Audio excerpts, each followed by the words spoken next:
Hello guys, मैं nine star classes YouTube channel में आप सभी का हमारे इस चैनल में स्वागत है और वेलकम है। आज का ये क्लास बहुत ही इम्पोर्टेंट है जो हम आपके लिए लाए हैं। प्रमुख मुहावरे जो आपका आने वाले जो 2023 में जो DL.ED परीक्षा जो होने वाली है उस परीक्षा के लिए काफ़ी इम्पोर्टेंट है ये क्लास। उसके अलावा किसी भी क्लास के लिए भी इम्पोर्टेंट है, ख़ास करके बिहार बोर्ड मैट्रिक एग्ज़ाम हो या क्लास 12 का इंटरमीडिएट एग्ज़ाम हो, सभी एग्ज़ाम्स के लिए ये वीडियो काफ़ी इम्पोर्टेंट है। तो साथियों, आप इस वीडियो को आखिर तक देखें जो काफ़ी इम्पोर्टेंट और महत्वपूर्ण मुहावरे हम आपके लिए इस क्लास के माध्यम से लाए हैं जो आप सीखेंगे यहाँ प्रमुख मुहावरे। तो चलिए हम शुरू करते हैं। अगर इस चैनल में आप नए हैं तो फटाफट हमारे इस वीडियो को लाइक करके शेयर कर दीजिए और चैनल को सब्सक्राइब कर दीजिए। चलिए हम प्रमुख मुहावरा देखेंगे। हम कहता है कि सामान्य परिचय, प्रमुख मुहावरा का हम क्या कह रहे हैं, सामान्य परिचय दे रहे हैं। सामान्य परिचय क्या है, तो चलिए सामान्य परिचय में कह रहा है कि सामान्य रूप में मुहावरा शब्द का अर्थ है, क्या अर्थ है, अभ्यास, परंतु विशेष अर्थ में मुहावरा उस वाक्यवांश को कहते हैं जो साधारण अर्थ के स्थान पर एक विशेष अलौकिक अर्थ को प्रकट करते हैं। साधारण अर्थ के स्थान पर एक विशेष अलौकिक अर्थ प्रकट करते हैं। मुहावरे का सबसे विशेष गुण ये होता है कि वे आकार में लघु होते हैं, यानी छोटा हुए भी बड़े भाव या विचार को प्रकट करने की क्षमता करते हैं। कहता है कि दिखने में तो लघु लगता है लेकिन क्या है वो, उसका अर्थ और उसका भाव क्या है, बड़े विचार को प्रकट करने की क्षमता रखते हैं। तो चलिए हम देखते हैं किस प्रकार का मुहावरा यहाँ आपके लिए आते हैं। उसके अलावा कहा जाता है कि भाषा को सजीव, प्रवाहपूर्ण और आकर्षक बनाने के लिए मुहावरों का प्रयोग किया जाता है। यानी कि किसी भी भाषा को सजीव, प्रवाहपूर्ण और आकर्षक, यानी उस भाषा को लोग अच्छे से समझ सके और उसको बेहतर तरीके से जान सके, उसके लिए मुहावरों का प्रयोग किया जाता है। उनके प्रयोग में इस बात की पूरी सावधानी रखना आवश्यक है कि उनका ठीक ठीक भाव समझने के उपरांत ही उनका प्रयोग किया जाना चाहिए। तो कहता है कि जब हम किसी चीज़ का प्रयोग कर रहे हैं तो उसका अर्थ और भाव हमको स्पष्ट रूप से समझना चाहिए, जानना चाहिए, तभी हम उसका सही से उपयोग करके उसको आकर्षक बना सकते हैं। अगर शब्दों के बदलने अथवा उनमें हेर फेर करने से मुहावरा का मूल अर्थ भी बाधित हो जाता है। इसको हम गलत तरीके से अगर हेर फेर कर देंगे तो उसका अर्थ ही बदल जाएगा। अगर मुहावरा का सही भाव या अर्थ समझे बिना उनका प्रयोग करना अर्थ का अनर्थ कर सकता है। अतः मुहावरे के क्या कहता है, अतः मुहावरे के भाव और अर्थ को ठीक ठीक समझना मुहावरा प्रयोग की पहली शर्त है। यह एक कीमती बात करें कि अतः मुहावरा के भाव और अर्थ को ठीक ठीक समझना मुहावरा प्रयोग की पहली शर्त है। पहली शर्त है कि मुहावरा का अर्थ को भी हम समझेंगे और उसका सही जगह पे प्रयोग भी करेंगे। तो चलिए हम शुरू करते हैं। पहला मुहावरा क्या है, अंग अंग मुस्काना। अंग अंग यानी आपके जिस्म का एक एक हिस्सा मुस्काना, यानी इसका मतलब है कि खूब प्रसन्न होना। परीक्षा पास होने पर आज उसके अंग अंग मुस्कान भर रहे हैं। कोई भी बच्चा जब एग्ज़ाम में पास कर जाता है तो उसको क्या था, आज कन कन में खुशी है हमारा। अंग अंग मुस्काना यानी अंग अंग में मेरी मुस्कान है। दूसरा है अंगूठा दिखाना, ना कह देना, ना कह देना। अंगूठा दिखाने का मतलब ना कह देना, यानी ये काम आपका नहीं कर पाएंगे हम। जब मेरी बारी आई तो उसने अंगूठा दिखा दिया और जब उसकी बारी आई थी तो वो तो हमको चापुलिसी दे करके अपना काम निकाल लिया और मेरी जब बारी आई तो अंगूठा दिखा दिया। तो इस तरीके से आपका ये मुहावरा, महत्वपूर्ण मुहावरा शुरू हुआ है। तो चलिए देखते हैं हम फटाफट क्या कितनी है और देखते हैं। चलिए अगला है खून खौल, खून से शनि विजय। खून से शनि विजय यानी हत्याएं एवं खून खराबा द्वारा प्राप्त जीत। सम्राट अशोक ने कलिंग पर खून से शनि विजय पाई थी। यानी वो लोग जब विजय हासिल किया था, तो विजय हासिल करने से पहले जो लड़ाइयाँ हुई थी तो उसमें मार काट और तलवारों से लड़ाई होती थी, तो इसीलिए कह रहे कि खून से सनी विजय वो लोग प्राप्त किया था। चलिए अगला है, अब यहाँ हम देखेंगे बहुत इम्पोर्टेंट है, आप आखिर तक वीडियो को बने रहें, जो एग्ज़ाम में इस तरीके से हर बार पूछा जाता है, एग्ज़ाम में हर बार ये सारे के सारे पूछा जाता है, इसीलिए आप ध्यान से सुनो। चलिए अगला है, खून की होली खेलना, मार काट मचाना। गुरु गोविंद सिंह ने मुगलों की सेना के बीच जाकर खून की होली खेली, बिल्कुल इम्पोर्टेंट है। अगला है, खून की प्यास बुझाना, जान का दुश्मन। भीम ने दुर्योधन को मारकर अपनी खून की प्यास बुझाई थी। अगला है, गूलर का फूल होना। गूलर का फूल यानी चिरकाल तक दिखाई ना देना, यानी गूलर का फूल ऐसा है कि वो दिखाई बहुत कम देते हैं, दिखाई देते ही नहीं, आप तो आजकल गूलर के फूल हो गए हैं। चलिए अगला है, घोड़े बेचकर सोना। ये अक्सर एग्ज़ाम में पूछा जाता है कि निश्चिंत होना यानी निश्चिंत होकर सोना। बेटे के विवाह के बाद मोहन जी घोड़े बेचकर सो रहे थे, यानी उसके पास कोई सामान है नहीं और बेफिक्र होकर के वो सो रहे हैं। अगला है, घी के दिए जलाना, खुशियाँ मनाना। पुत्र के जन्म होने पर सेठ जी के घर घी के दिए जल उठे, या पुत्र के परीक्षा में बेहतर परिणाम लाने पर उसके घर वाले घी के दिए जला रहे हैं। इस तरीके से भी आप बना सकते हैं, कोई सा भी सेट आप जोड़ सकते हैं इसमें। अगला है, घाट घाट के पानी पीना, बहुत अनुभवी होना। यहाँ के सभी नेता घाट घाट के पानी पिए हुए हैं। अगला है, घुट्टी में पड़ना, यानी बचपन से स्वभाव बन जाना, यानी बदमाशी तो उसकी घुट्टी में पड़ गई है, वो सुधरेगा कैसे, यानी उसकी आदत बन गई, यानी बचपन से ही उसको बदमाशी करने की आदत बन गई है। तो साथ ही इस तरीके का जो मुहावरा हम आपको पढ़ा रहे हैं ये काफ़ी इंपॉर्टेंट है और ये सभी एग्ज़ाम के लिए महत्वपूर्ण है, तो आप वीडियो को अंत तक ज़रूर देखें। फिर उसके बाद अगला वीडियो जो आएगा इसी मुहावरे का ऑब्जेक्टिव टाइप का रहेगा, जो डीएलएड परीक्षा जो 2023 बिहार बोर्ड का होने वाला है, जो भी एंट्रेंस परीक्षा के लिए फॉर्म भरा है वो इस वीडियो को नज़रअंदाज न करें बल्कि पूरा देखें। चलिए अगला है, घर करना, मन में बैठ जाना।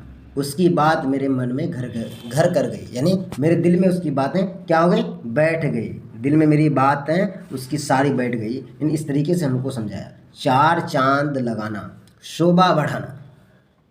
प्रधानमंत्री की उपस्थिति ने सभा में 4 चांद लगा दी, सभा में 4 चांद लगा दी। चांदी काटना, खूब आमदनी करना। आजकल अपने नेताजी खूब चांदी काट रहे हैं, यानी आमदनी खूब कर रहे हैं, आजकल का नेता आमदनी करता ही है।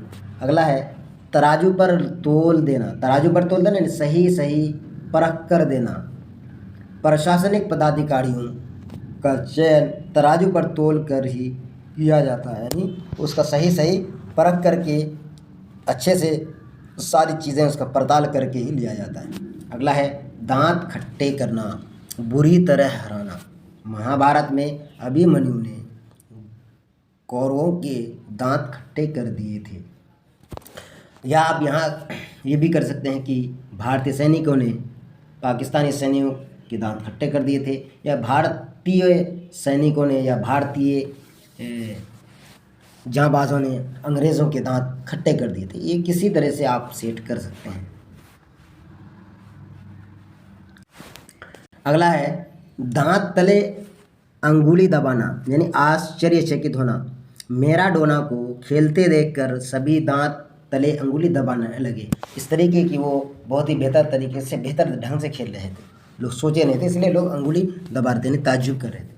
अगला है, दूध का चांद होना या दूज का चांद होना, कम दिखाई देना। राकेश जी तो आजकल दूज के चांद हो गए हैं या ईद के चांद हो गए हैं, बोलता ना ईद के चांद हो गए, यानी ईद का चांद बहुत कम नजर आता है। तो दूज का चांद होना या ईद का चांद होना, आजकल तुम ईद का चांद हो गए, नज़र बहुत कम आते। अगला है, दिन दूनी रात चौगुनी, खूब उन्नति करना। दिन दूनी रात चौगुनी मतलब खूब उन्नति करना। द्वितीय विश्व युद्ध के बाद जापान ने दिन दूनी रात चौगुनी तरक्की की। चलिए अच्छी बात है। उसके बाद है, दिन काटना, क्या है, दिन काटना, जिसका अर्थ है व्यर्थ समय बिताना। दिन काटने का मतलब है कि आप बगैर किसी किए काम किए या कोई मेहनत किए ही अपना दिन को गुजार रहे हैं, काट रहे हैं। तो ये आपके लिए बहुत ही पछतावे की बात है। इसीलिए आप मेहनत कीजिए। मेहनत करने वालों की कभी हार नहीं होती है। लहरों से डरकर नौका पार नहीं होती, लहरों से डरकर नौका पार नहीं होती। मेहनत करने वालों की हार नहीं होती, कोशिश करने वालों की हार नहीं होती। तो दिन काटना का हो जाएगा। किरानियों को समझना चाहिए कि उन्हें दिन काटने के लिए नहीं, काम करने के लिए तनख्वाह मिलती है। इसीलिए लोगों की काम को उस समय करके निपटारा करें।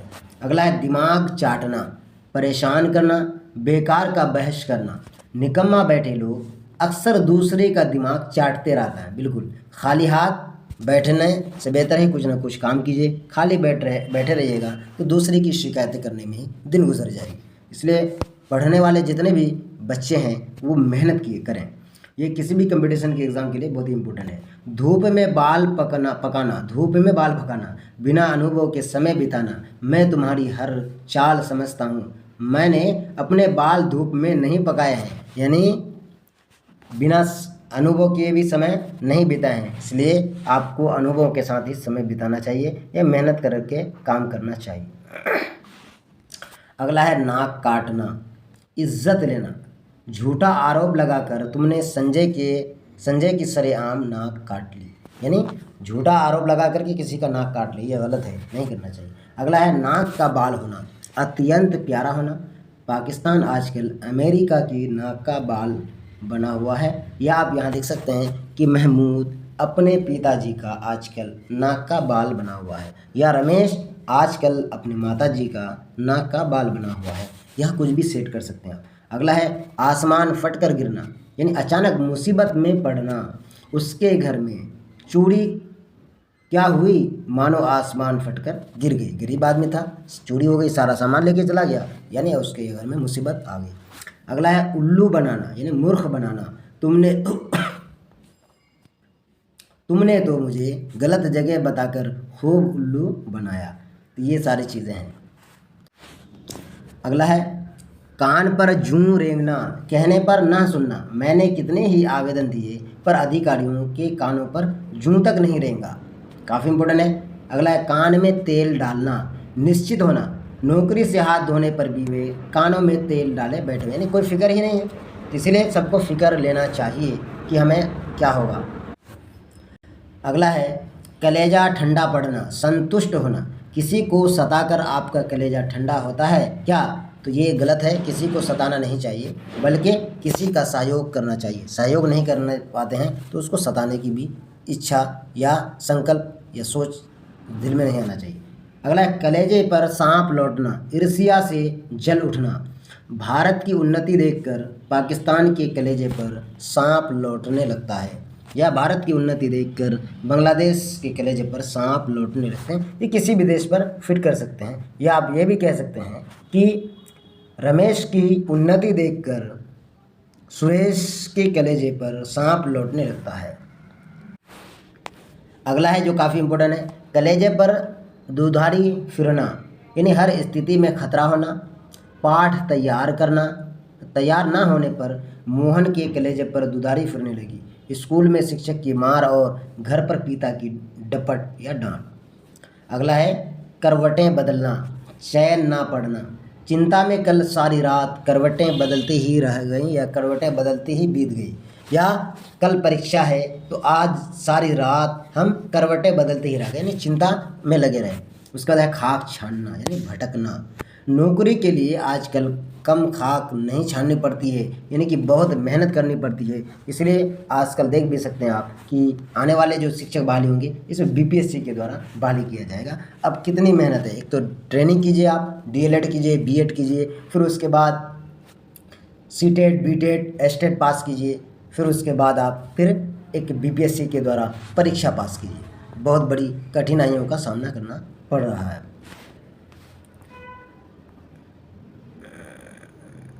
अगला है खिदमत अंजाम देना। क्या है? खिदमत अंजाम देना, यानी सेवा करना। पहले मदरसे में पढ़ाई की जगह मौलवी साहब की खिदमतें अंजाम देती थी। अगला है चंपत होना यानी भाग जाना। जरा सी आँख लगते ही चोर सारा सामान लेकर चंपत हो गए यानी भाग गए। अगला है चेहरे पर हवाइयाँ उड़ना यानी बहुत ही डर जाना। डाकू को देखते ही उसके चेहरे पर हवाइयाँ उड़ने लगी। अगला है चिकना घड़ा होना यानी कोई प्रभाव ना पड़ना। देश का एक बड़ा वर्ग गरीब समाज के लिए चिकना घड़ा हो गया है, काफ़ी इम्पोर्टेंट है। छप्पर फाड़ कर देना, काफ़ी मात्रा में मिलना यानी ईश्वर किसी को देते हैं तो छप्पर फाड़ कर देते हैं और किसी को नहीं देते हैं तो वो इंतज़ार करते ही रह जाता है। इसीलिए कहते हैं कि ईश्वर भगवान अल्लाह जिसको देता है तो छप्पर फाड़ के देता है। अगला है छक्के छुड़ाना, बुरी तरह परास्त करना। युद्ध में भारत ने पाकिस्तान के छक्के छुड़ा दिए। अगला है जले पर नमक छिड़कना यानी दुखी को और दुखी करना। रुपये मांग कर जले पर नमक मत छिड़को यानी पैसा भी दिए और मांगते हैं तो कहता है कि नमक मत छिड़ो जले पर। या कहीं कोई आदमी परेशान है और कोई बात ऐसी जाके बोल दिए, वो बात और भड़क गई, तो इसलिए कहते हैं जले पर नमक छिड़ना। अगला है जली कटी सुनाना, भला बुरा कहना। विपक्ष के नेता आजकल प्रधानमंत्री को खूब जली कटी सुनाते हैं, बिल्कुल सही है। जी जलाना यानी सताना। राम ने चिढ़कर मोहन से कहा, जी मत जलाओ, ये काम मैं स्वयं ही कर लूँगा यानी आपको इस काम में परेशान करने की ज़रूरत नहीं है, बोलने की नहीं है, मैं खुद इस काम को कर लूँगा। अगला है टन बोलना यानी मर जाना। टन बोलना है मर जाना। अनेक बीमार बूढ़े इस जाड़े में टन बोल दिए यानी वो मर गए। उसके बाद 1.5 चावल की खिचड़ी पकाना। 1.5 चावल अलग अलग रहना। 1.5 चावल की खिचड़ी पकाने से सारा देश कमज़ोर हो गया यानी अगर आप अलग अलग रहेंगे और आपस में टूट पैदा करेंगे तो कमज़ोर हो जाएंगे। तो इसलिए कह रहा है कि सब आदमी इत्तेहाद बन के रहें, एकजहती बन के रहें और मिलजुल कर रहें, जिससे देश या कोई घर या परिवार वो क्या होगा, मजबूत हो जाएगा। तूती बोलना, चलती होना। आजकल के युग में हर ओर गुंडों की तूती बोल रही है यानी गुंडे ही गुंडे राज कर रहे हैं। अगला है रंग बदलना, विचार बदलना। नेता तो अपना रंग बदलते ही रहता है। अगला है रात आँखों में काटना यानी आँखों आँख रात काट दी आज। नींद ना आना, चिंता के मारे रात आँखों में कट गया यानी आँखों आँख गुजर गया। उसके बाद है सिर मुंडाते ही ओले पड़ना, काम शुरू होते ही विघ्न पड़ना। नौकरी से भाग्य खुलने की उम्मीद थी लेकिन यहाँ तो सिर मुंडाते ही ओले पड़े। अगला है आँख मारना यानी इशारा करना। उसने आँखें मारकर मुझको घर से बुलाया, इशारा करके बुलाया। आँख फेरना यानी खिलाफ होना। बुरे दिनों में अपने मित्र भी आँख फेर लेते हैं यानी नज़रअंदाज कर लेते हैं। अगला है आँखों में चर्बी छाना यानी घमंड में चूर होना। थोड़ा धन होते ही पराया नीचों की आँख में चर्बी छा जाती है। अगला है आँख की किरकिरी होना, अप्रिय होना।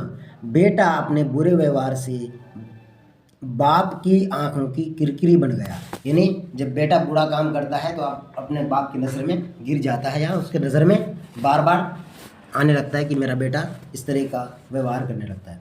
मुंह ताकना, किसी का आसरा करना यानी परिश्रमी आदमी किसी का मुंह नहीं ताकता है, वो खुद आगे बढ़ने की लालसा और इच्छा करते रहते हैं। अगला है मुंह में पानी आना यानी लालच होना। मिठाई देखते ही बच्चे के मुंह में पानी आ गया। बच्चा क्या, बड़ों का भी मुंह में पानी आ जाता है। आपके भी मुंह में कभी कभी इमली का नाम सुनते ही पानी आ जाता है, तो ये तो बच्चा तो है, तो बच्चा ये रहेगा कि मुंह में पानी आएगा ही मिठाई का नाम सुनते ही।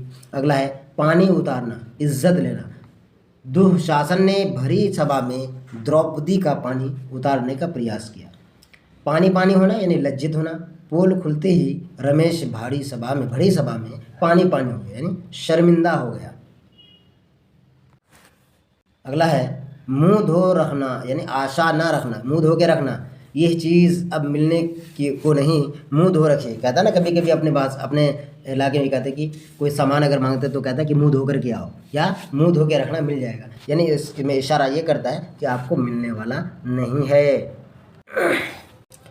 साथियों, आप हमारे इस वीडियो को अगर लाइक नहीं किए तो फटाफट लाइक करके शेयर कर दीजिए, और चैनल में अगर नए हैं तो आप प्लीज़ सब्सक्राइब ज़रूर कर दीजिए हमारे इस चैनल को। चलिए हम फटाफट यहाँ ख़त्म करते हैं, और कुछ इंपॉर्टेंट मुहावरे बचे हुए हैं, फिर हम अगला वीडियो में ऑब्जेक्टिव वाला मुहावरा लेकर के आएंगे। चलिए अगला है बीड़ा उठाना, यानी दायित्व लेना। गांधी जी ने भारत को आज़ादी दिलाने के लिए बीड़ा उठाया था, यानी संकल्प लिया था कि हम देश को आज़ादी दिला के रहेंगे। उसके बाद है मुँह की खाना, यानी हार जाना। चीन को भी पाकिस्तान की तरह भारत से लड़ाई में मुँह की खानी पड़ी। अगला है सिर उठाना, विरोध में खड़ा होना। आप जैसे समर्थक के सामने कौन सिर उठा सकता है? बिल्कुल सही बात, आप अगर हमारा समर्थन करेंगे तो कोई सिर नहीं उठा सकता। अगला है सफ़ेद झूठ बोलना, बिल्कुल झूठ। भारत में भ्रष्टाचार नहीं है, ये कहना सफ़ेद झूठ है। भारत में भ्रष्टाचार की कमी नहीं है, भरमार है। अगला है श्री गणेश करना, आरंभ करना। पटना में गंगा पुल का श्री गणेश अच्छे मुहूर्त में हुआ था, यानी अच्छी तरीके से उसकी शुरुआत हुई थी। अगला है रंग में भंग पड़ना, आनंद में विघ्न पड़ना। पुलिस के आते ही जुआरियों के रंग में भंग पड़ गया, यानी जब जुआरी लोग जुआ खेलते हैं तो पुलिस आते ही उसके सारे खेल बिगड़ जाते हैं। अगला है पारा चढ़ना, गुस्सा होना। अभी उसका पारा चढ़ा हुआ है, छोड़ो मत, छोड़ो मत।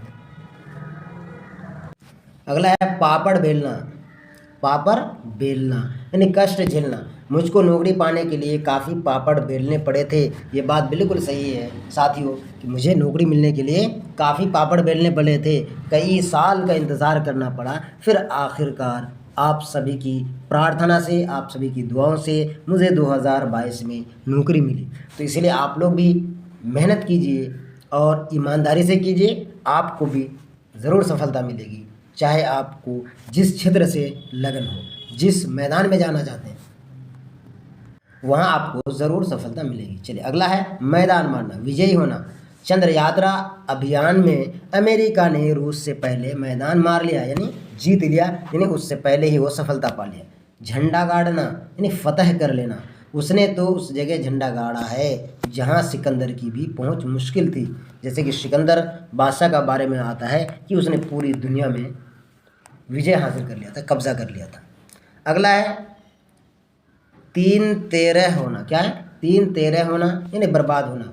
माधव के मरते ही उसका परिवार 3-13 हो गया, यानी बर्बाद हो गया। अगला है दाल में काला होना, संदेह की स्थिति में होना। दाल में कुछ काला है वरना वो मेरी इतनी खुशामद नहीं करता, यानी इसमें कोई राज की बात है। जब आदमी को ज़रूरत पड़ती है, जब जो मतलब परस्ती होता है ना, अगर उसको ज़रूरत है तो आपको खुशामद करेगा, और जब आपकी बारी आएगी तो वो भागते रहेगा। अगला है उल्लू सीधा करना, काम बना लेना। उसने रुपये के बल पर अपना उल्लू सीधा कर लिया। वाह वाह, क्या बात है। अगला है कपास ओटना, यानी सांसारिक कामों में फंसना। आए थे हरि भजन को, ओटन लगे कपास, यानी ओटने लगे कपास, यानी कपास का जो धागा बनाया जाता है तो उसको ओटन कहा जाता है, ओटन कहा जाता है, इसलिए इसको याद रखना है। अपने पाँव पर खड़ा होना यानी आत्मनिर्भर होना। जैसे महात्मा नरेंद्र मोदी जी कहते हैं कि आत्मनिर्भर बनो, यानी पकौड़ा तेल करके, चाय बेच करके, और न जाने क्या क्या चीज़ें कर करके आप अपने आप को खड़े होने लग जाओ, यानी ज़िंदगी गुजारने वाला। नौकरी मिलना भारत में आसान नहीं है, इसलिए कर आत्मनिर्भर बनो। अब आपका लड़का अपने पैर पर खड़ा होने लायक हो गया है। अगला है मुंह बंद कर देना, निरुत्तर कर देना। उसने अपने उत्तर से दुश्मनों के मुंह बंद कर दिए। अगला है मन डोलना, मन डोलना यानी विचलित होना। मेनका को देखकर शिव मित्र का भी मन डोला गया था। अगला है बाल बाल बचना, साफ बच जाना। बाल बाल बचना यानी इस भयंकर रेल दुर्घटना में वह बाल बाल बच गया। अगला है मन मारकर बैठ जाना, निराश हो जाना। वीर पुरुष अपनी पराजय पर मन मारकर नहीं बैठते हैं, यानी वो कोशिश करते रहते हैं। अगला है मुट्ठी में करना, वश में करना। किसी को मुट्ठी में कर लेने का मतलब वश में कर लेना। उसने तो साहब को ही मुट्ठी में कर लिया है। पाँव उखड़ जाना, पराजित होना। थानेश्वर की लड़ाई में पृथ्वीराज की सेना के पांव उखड़ गए, यानी उसकी हार हो गई। अगला है पसीने की कमाई, गाढ़ी मेहनत की कमाई, पसीने की कमाई व्यर्थ लुटाने में मोह आता है, यानी कष्ट आता है। अगला है कान काटना, यानी मात देना, उसे छोटा ना समझ भाषण देने में, तो वो ये बड़े बड़ों का कान काट देता है, यानी इतना अच्छा भाषण देता है। अगला है कान खड़े होना, कान खड़े होना यानी सावधान होना, अपनी ही टीका टिप्पणी होते देख उसके कान खड़े हो गए। कान फूंकना यानी बहकाना, आजकल कान फूंकने वालों की कमी नहीं है, बिल्कुल सही बात। अगला है कलेजा फटना, ईर्ष्या होना, मेरी उन्नति देखकर इन दिनों मेरे एक सहयोगी का कलेजा फटा जा रहा है, मेरा सहयोगी का ही कलेजा फटा जा रहा है। वीडियो के आखिर तक साथियों बने रहे, और कुछ बचा है, बहुत ही इंपॉर्टेंट मुहावरा है। चलिए हम फटाफट खत्म करते हैं इस वीडियो को। एक आंख से देखना यानी संभव से देखना, महापुरुष छोटे बड़े सबको एक आंख से देखते हैं, और छोटे हो या बड़े, अमीर हो या गरीब, सबको एक नज़रिए से देखना चाहिए। पढ़ने वाले शिक्षित लोगों का एक यही पहचान होता है। अगला है अंक भरना यानी गोद में उठा लेना, माँ ने दौड़कर अपने इकलौते बेटे को अंक भर लिया यानी गोद में उठा लिया। अंगूठा दिखलाना, मौके पर धोखा देना, चालबाज अंगूठा दिखाना खूब जानते हैं, ये सब आप लोगों को भी पता है। अगला है आँखें आना, अगला है आँखें आना यानी कहता है आँख में रोग होना, गर्मी की धूप में घूमने से अक्सर आँखें आ जाती है, अक्सर आँखें आ जाती है, गर्मी में आँखें अक्सर क्या आ जाती है, वो घूमने से आ जाती है यानी लाल हो जाता है। उसके बाद आँखें चुराना, लज्जित होना, तुम लाख आँखें चुराओ मैं तुम्हें छोड़ने वाला नहीं हूँ। तो साथियों इस तरीके से मैं प्रमुख मुहावरों का ये वीडियो कंप्लीट किया, और आप सभी साथियों को उम्मीद है कि समझ में आया होगा। और इस तरीके का मुहावरा एग्ज़ाम में 2 से 5 या 5 से 7 नंबर ज़रूर पूछते हैं, कभी कभी या 2 नंबर भी अगर पूछते हैं कि आधा, और इसमें बहुत सारे आपको नॉलेज भी हो गया। एग्ज़ाम की तैयारी सिर्फ एग्ज़ाम में नंबर लाने के लिए नहीं करना है, बल्कि अपने आप के अंदर में एक नॉलेज लाने के लिए, एक ज्ञान की वृद्धि के तौर पर भी आपको पढ़ाई करना है। तो इसलिए साथियों मैं ये वीडियो बहुत मेहनत से, मुशक्क़त से बनाया हूँ, इसलिए आप साथी हमारे इस वीडियो को लाइक कीजिए और शेयर कीजिए। अगर आप हमारे चैनल में नए हैं तो फटाफट इसको आप सब्सक्राइब कर दीजिए, और आप अगर DLED एग्ज़ाम की तैयारी कर रहे हों तो आप हमारे इस चैनल के प्लेलिस्ट में जाएं, वहाँ बहुत सारे DLED की वीडियो अपलोड है, वहाँ से जा कर के आप अपने बेहतर तरीके से तैयारी कर सकते हैं। इसलिए समय कम है, इसीलिए आप अपने समय को यूं ही बर्बाद ना करें। तो ये वीडियो सभी क्लास के बच्चों के लिए इम्पोर्टेंट है, चाहे वो DLED एग्ज़ाम दे रहे हो, BEd दे रहे हो, या इस बार कि मैट्रिक एग्ज़ाम आने वाला जो है, या इंटर का एग्ज़ाम, सभी के लिए महत्वपूर्ण है। तो साथियों आप सभी का एक बार धन्यवाद। जय हिंद, जय भारत।